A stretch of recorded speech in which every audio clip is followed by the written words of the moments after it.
साधना अगर किसी की समझ में आ जाए तो उलझन खत्म हो जाए।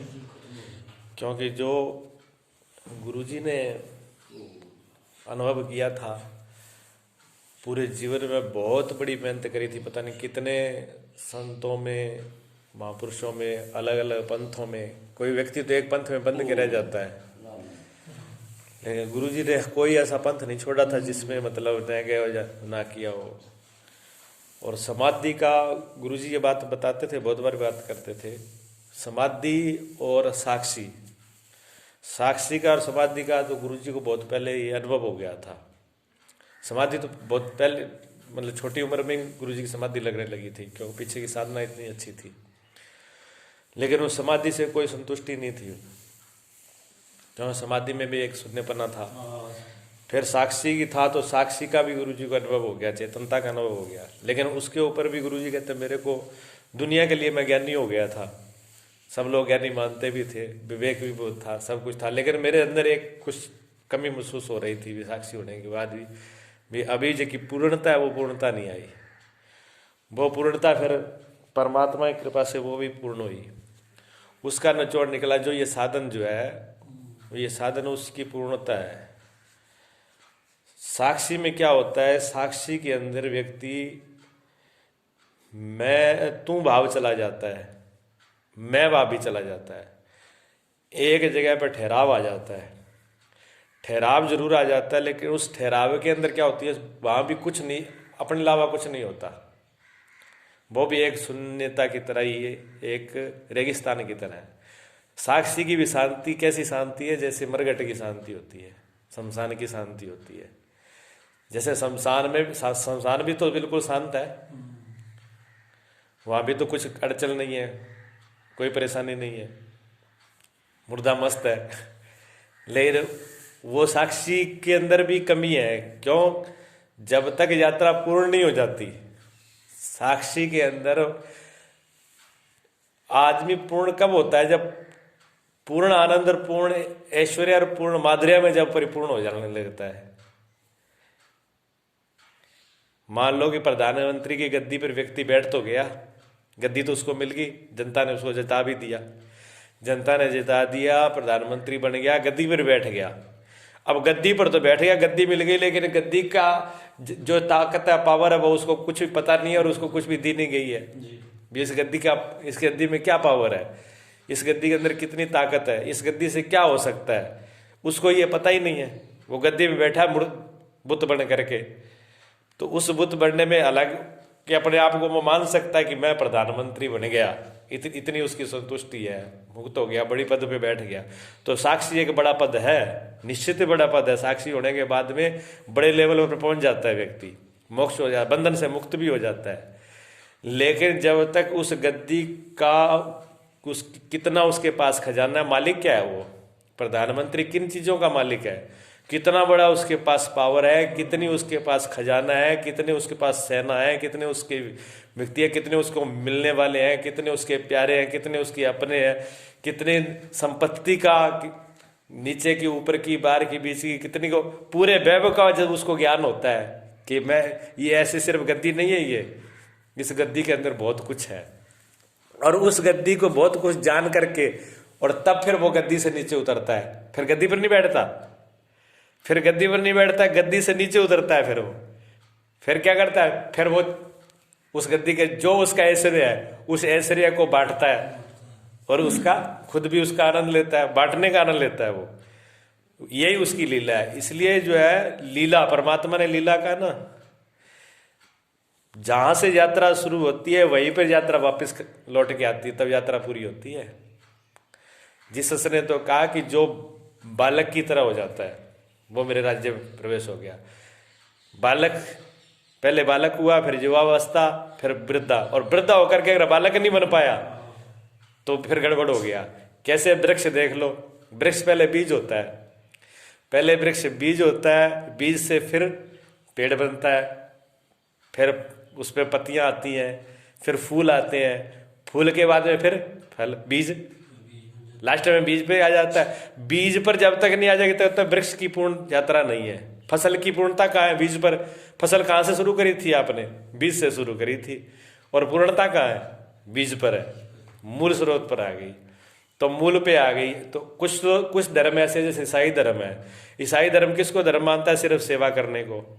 सेवा करना बुरा तो नहीं है, सेवा करना तो अच्छा ही है, लेकिन सेवा को जो सब कुछ मान ले, उसका जीवन तो फिर दया लायक ही है।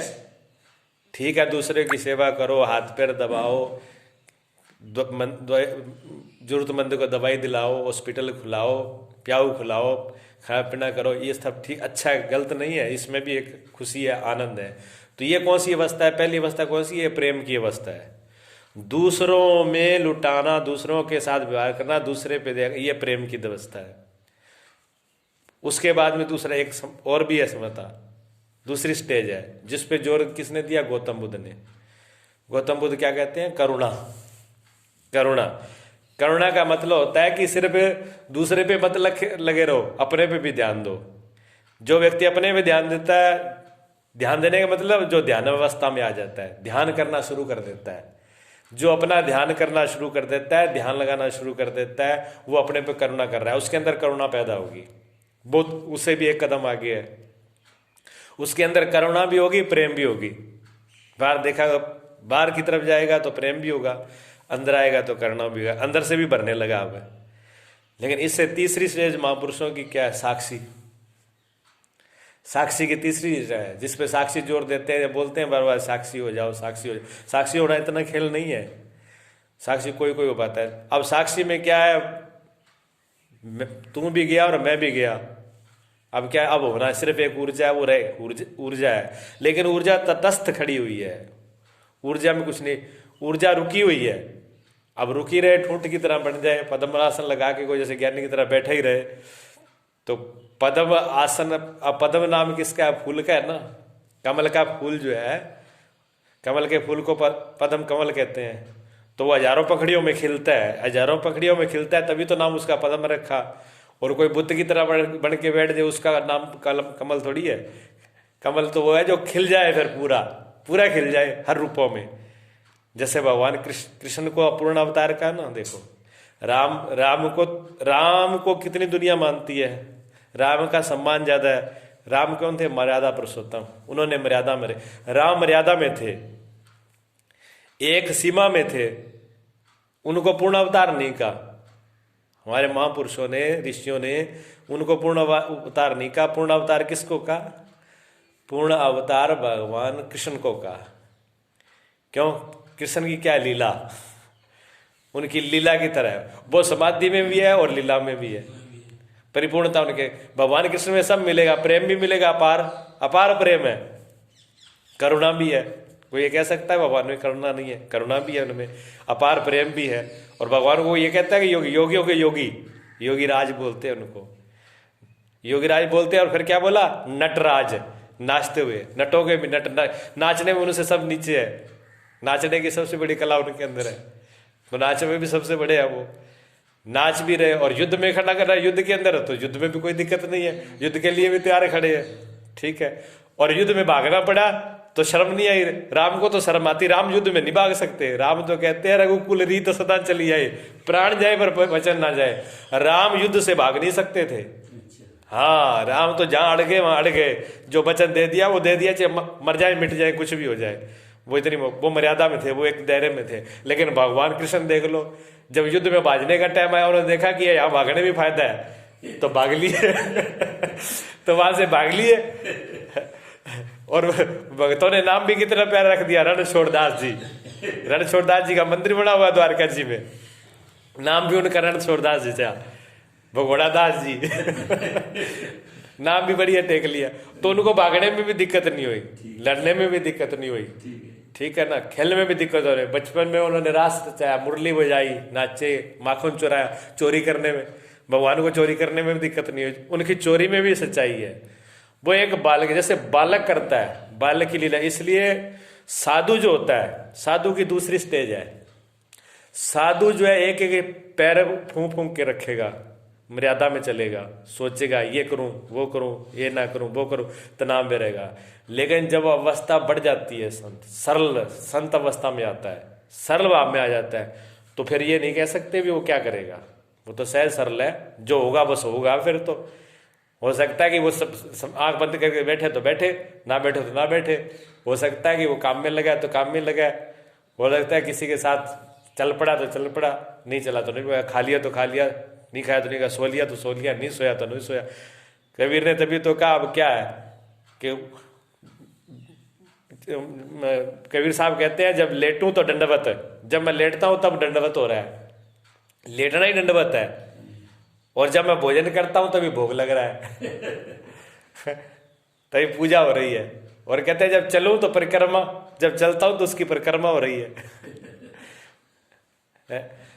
और जब विश्राम करता हूं, नींद लेता हूं, तभी मेरा विश्राम, तभी मेरी समाधि है। अभी देख, तो ये कितना सहज स्वभाव हो गया। इसी को सहज समाधि का, संतों ने इसको सहज समाधि का, लास्ट अवस्था कही, सहज समाधि कही। रिजाई के पास में कहते हैं कि कोई आ गया वाद विवाद करने के लिए, वाद विवाद करने के लिए आ गया, तो वो चाहता था भी कुछ बोले, अब वो तो अपनी मस्ती में थे, अब वो कहे हमारे से वाद विवाद करे, संवाद करे। उन्होंने एक दो बार इशारा किया, बस साक्षी हो जाओ, शांत हो जाओ। नहीं, वो नहीं समझे, तो उन्होंने सीधा लठ पड़ा था, लठ उठाया और लठ लेके पीछे भाग दिया। वो भागता जाए, सब लोग रात देखे, बाबा लठ लेके पीछे पड़ गया। लेकिन उनको ये नहीं है, उनकी सहज में है ये, उनको ये नहीं लगा भी लोग क्या कहेंगे, महात्मा होकर के लठ लेकर के बाबा गुस्सा कर रहे हैं ना। जिसने भी एक बार जब मंदिर के अंदर देखा कि धंधा होने लगा, पैसे कमाने लगे, लोग धर्म के नाम से भी लूट मार कर रहे हैं, तो उन्होंने कोड़ा उठा लिया। कोड़ा उठा करके, और 1000 आदमी की भीड़ थी, अकेले जिसने हजारों लोगों को पीट डाला कोड़े से, ये उनकी करुणा थी। उस गुस्से में भी उनका करुणा का भाव था। गुरु गोविंद सिंह देख लो, संत थे, साधु थे, फिर थे, तलवार चलानी पड़ी तो उनको तलवार चलाने में कोई अड़चन नहीं हुई, चलाई। तो जब भगवान कृष्ण जब तीर चला सकते हैं, चक्कर चला सकते हैं, तो गोविंद सिंह को तलवार चलाने में क्या दिक्कत थी। इसलिए संत बाला बोले भी है और बाले भी है बोले के साथ बाला भी थे। तो कोई भी रूप है वो उनका सहज बच्चे की तरह। जैसे बच्चा 1 मिनट में जब देखो गुस्सा होता है, आप थप्पड़ मार दो बच्चे को थप्पड़ मार दो, वो रोएगा, लाएगा, उसको बुरा लगेगा। और 2 मिनट बाद में आप उसको टॉफी दे देना, बिठा लेना पास में, वो आपसे बात करेगा, आप गोद भी चढ़ जाएगा, आपसे बात करने लग जाएगा। वो भूल ही जाएगा 2 मिनट बाद में, मेरे को थप्पड़ मारा था इन्होंने हाँ, तो कितनी सरलता सहजता है, यही भगवान कृष्ण में थी, ये लीला है। तो साधक जो है ना, ये साधन जो है, ये साधन सेवा, प्रेम से, करुणा से, साक्षी से भी ऊपर की चीज, चौथी स्टेज है ये, जो मीरा की थी। पद घुंघरू बांध मीरा नाची रहे। मीरा देख लो, मीरा की जो अवस्था है, हर वक्त नाच भी समाधि के अंदर, वीणा भी समाधि के अंदर। तो हर काम जो समाधि के अंदर हो रहा है, सब कुछ कर रहे हैं, लेकिन समाधि फिर भी बनी हुई है। रस बना हुआ है, प्रेम बना हुआ है, करुणा बनी हुई है, दया बनी हुई है, दान बना हुआ है। कोई चीज के अंदर पूर्णता में कमी नहीं है, पूर्णता सब प्रकार से है, कहीं कमी नहीं आ रही। ये वो साधन है, लेकिन इस साधन को हर कोई नहीं समझ पाता। ये साधन नहीं, साध्य है, साध्य है। ये रास्ता नहीं है, ये मंजिल है। मंजिल पे ही खड़ा कर दिया सीधा। कितनी बड़ी कृपा है, कितनी बड़ी मानता है गुरुओं की। इससे बड़ी और कृपा, इससे बड़ी और मानता क्या होगी है। ये तो गुरु जी का कितना बड़ा प्रसाद है कि जिन्होंने वहीं पर ही खड़ा कर दिया कि आपको कुछ नहीं, बस आप उस लीला में सम्मिलित हो जाओ। बस आप लीला के अंदर सब कुछ छोड़ दो, अपने आप को, जो हो रहा है उसको होने दो, जो हो रहा है उसको होने दो। आप अपनी मैं को बीच में मत लेके आओ, मैं को। तब उन्होंने क्या किया, सब कुछ सौंप दो, चढ़ा दो, सब कुछ उनको चढ़ा दो, सब कुछ उनको सौंप दो। तो फिर लीला है, और लीला में फिर रस है, लीला में आनंद है। नाटक देखते हैं, नाटक में कोई मर जाए, कोई जीत जाए, कोई हार जाए, कोई कुछ हो जाए, तो किसी को कोई तकलीफ होती है? जानते हैं नाटक है, खेल है, लीला है, लीला है। ये पूरा विश्व लीला है, पूरा उत्सव हो रहा है। देख लो, सूर्य चांद, कभी चांद को उदास देखा, कभी सूरज को उदास देखा, कभी पेड़ पौधों को उदास देखा, कभी पक्षियों को उदास देखा। पूरी प्रकृति नाच रही है, यही तो परमात्मा का नाचना है। एक आदमी मैं करके उदास बैठा है मैं करके ही उदास बैठा हुआ है। पूरा 80 तत्व नाच रहा है। पूरे 80 तत्वों के साथ एक हो जाना, पूरे ब्रह्मांड के साथ एक हो जाना, यही ब्रह्म होना है। ब्रह्म का मतलब ये पूरा फैलाव, कोई कमी नहीं है। कमल पूरा खिल चुका है, एक दो पंखड़ी नहीं है, सहस्त्रों में, हजारों पंखड़ियों में पूर्ण खिल चुका है। उसी को 10वें द्वार में जो कबीर बार बार वाणी में, कबीर की वाणी में होता है, 10वें द्वार में सहस्त्र कमल, हजारों सूर्यों का प्रकाश हुई है। वही सहज समाधि है, जिसमें लगाड़ी पड़े उसमें असहजता रहेगी।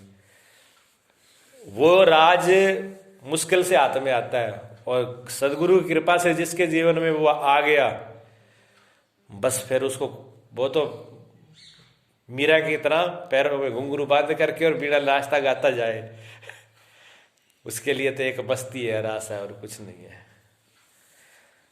इसको बहुत कम लोग समझ पाते हैं, इसलिए मैंने कहा कि